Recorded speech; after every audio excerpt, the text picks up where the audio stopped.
principalmente as mães, que hoje é essa festa. Vamos, moleque! Essa é a homenagem do Campeiro a todos os amigos tradicionalistas da nossa Santa Catarina.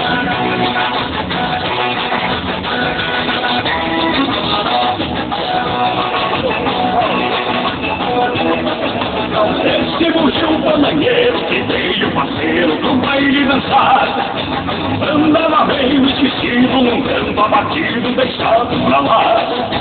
Se anda bem cristão e voltar animação pro buchão rio-grandense, aqui é bem diferente, voltar pra perder o buchão catarinense. Anda o buchão no fandango, sacode a poeira, se põe a dançar, arrastando a moçada pra sala, no tranco, sem bala, até o sol levantar.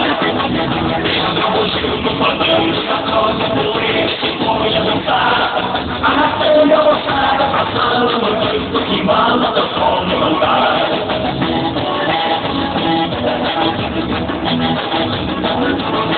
Vamos, Gilvarinho!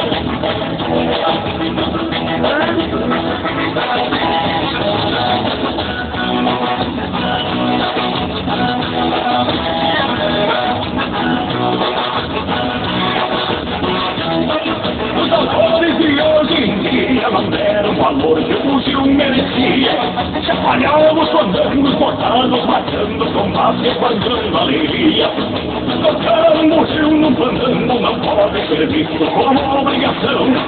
Tem que ir bem no fundo da alma, cantado com força e amor à tradição. Entra o buchão no fandango, sacode a poeira, se põe a dançar, arrastando a moçada pra sala, no canto sem bala, até o sol levantar. Entra o buchão no fandango, sacode a poeira, se põe a dançar, arrastando a moçada pra sala, no canto sem bala, até o sol levantar. Aí a apresentação, a demonstração do buchinho, obrigado aí pela primeira.